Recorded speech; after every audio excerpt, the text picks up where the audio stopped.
This is my Tennessee walking horse gelding. This is Ed's Rainy Day. Call him Rain. And he's backing up real nice for me. He's riding in a rope halter here. Just got done give my grandkids a lesson on him, and they like Rain a lot because he's probably he's so smooth. I tell you, he's a wonderful horse to ride. So I was able to get them on him, and like I said, we put them on in rope halters and stuff whenever we get beginners, because you don't want to dull them out, and their hands are going to be too hard and stuff. Back up, bud. And he wants to get out now. And their hands are too hard and stuff, so it's not fair to the horse. So we put him in rope halters and stuff. And I actually, my grandson Ian, I actually had him just ride no hands. You know, I just had him put the reins over the horn, and you know, just to have him get that feel of. And I told him just to pretend you have reins in your hands, you know. and Eric has actually done that with me in here. Like he's taken the bridle off, and he said, just pretend you have the reins in your hands and use your body and see if the horse will, if he'll do it, you know. And this horse is so good. He's, you know, so you kind of learn. That's a really fun exercise, because you learn to you learn where your holes are in your training, and also like what you're doing. Like, you know, maybe if you're thinking, if you're using the reins too much, if you go to the reins first thing as opposed to with your body. And to be honest, this is my thing that I'm really working on right now, is to use my body first, and you kind of wait a little bit, wait on the horse. Like right here, I'm just using my legs and stuff, and he's moving around really nicely. So that's kind of a fun exercise. If you you know, take the bridle off, or you can just put the reins over the horn, and just try to ride totally off your body, your legs and your seat and all that. And come on, buddy. Oh, he's pooping. Need to take a brief break for a channel identification there. But anyhow, he's yeah. So I hop back on him just to you know, just remind him, like, you know, that not everyone doesn't know anything when they're riding them. And see, he keeps coming. This is interesting. I talk about this all the time in the other videos. When you let a horse go, you'll see where their mind is.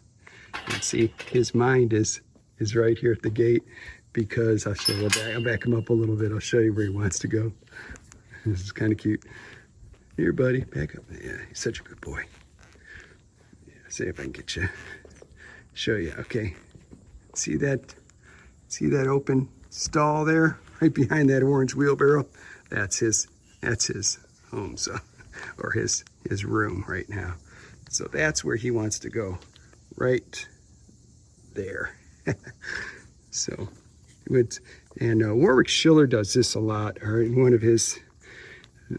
I've seen him do it a number of times, like where he'll like, I think he has a really a video that's been out there for a while. I think it's like a Warm Blood or something, and it's a real good video. You should look it up, where this young lady's riding her horse, and she's actually a really good rider, and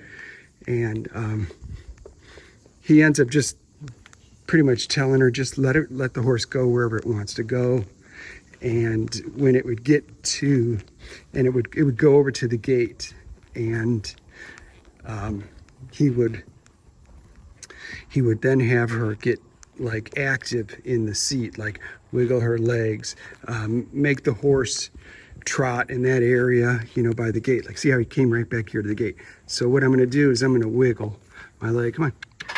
Just going to get a little bit active and get him moving, and to where he feels pressure here, and then he'll move off, and then you just kind of let him go where, and over here now there's no pressure whatsoever. And this is a really good exercise to do. You'll learn like what the horse is thinking, and like sometimes people say, oh yeah, my horse today he's oh, I don't know, he's turning to the left really good, but he's not turning to the right. Well, maybe what's to the left is the gate, or his stall, or his buddies or something. And when you let them go, you'll find out what it is that they want to do and where they want to go. And it's not that they don't know what to do, or that they need to be drilled or, you know, polished up on that so much, as that their mind is screaming, I want to go to the gate, or I want to be in my stall, or I want to be with my friends, or something like that. And so when you turn this way, so when you let them go, it kind of opens your eyes to this whole thing. And then when you take your hands, like when you start to try to move your horse around without any reins, and just use your body and your intention, and it's really enlightening, because in some things you'll find, wow, he really knows this. I don't even need to use my reins with this. And then something that you thought he might have known, you know, how to do off your body, you'll find that he doesn't, and he's really relying on your reins more than his body, you know, or than your body rather. And so it's a real good way. You'll see, like in our other videos, like Eric will ride, he'll ride these horses bridleless, and he does it for that reason. In the round pen like this, it's really pretty darn safe. I mean, where are they going to go, right? And so he'll just ride them bridleless to see if they are really riding off his body, or, you know, the most subtle stuff which he's thinking about. I just put some leg on him there, and he stepped over to the right. So that's a really good thing, you know. And I love this kind of stuff. It's fun, you know. And the horse, Pat Puckett calls this kind of stuff the disciplined ride. Like when he's working on new skills, or something that the horse has to learn, he you know, he calls that the disciplined ride, because he'll just focus on that one thing. And it's real helpful for the horse, but you don't want to drill him on it, because you don't want to get them soured on it, or to where they just think that, how I think about this, is that if you spend too much time on it, okay, say they get it pretty good, right? And you go, oh, I just want to get perfect. I want to get perfect. Well, and you're thinking you just want to polish this up a little bit, right? But the horse doesn't know that. The horse, and what can happen then is the horse can start searching, and he goes, I thought I was doing what you wanted me to do. Perhaps you don't want me to. That's not what I wasn't thinking right. Maybe you want me to jig around a little bit, or maybe you want me to crow hop, or maybe you want me to, you know, like or I start getting frustrated, and I'm not figuring out what it is, and what the release. He's got a fly on him. Hey buddy, it's right there. Yeah, it's biting you, huh? And so that's a cool thing. Like when you if you overdo it, I think what ends up happening is the horse just starts looking for more answers, and And people will say that, oh, they're acting up or something. I think that sometimes they're just looking, come on, buddy. It's really hard to do this and talk. But I think a lot of times they're doing it because he's gotten bit up really bad here. I'm gonna have to wrap this up here pretty shortly. But when you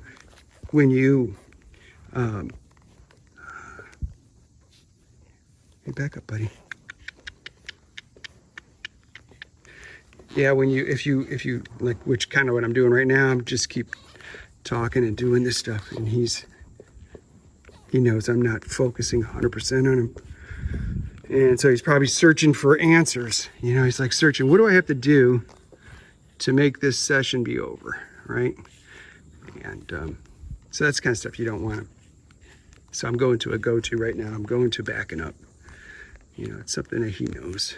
So I'm going to back up here and end this. So you guys all have a nice night. Talk to you. Bye.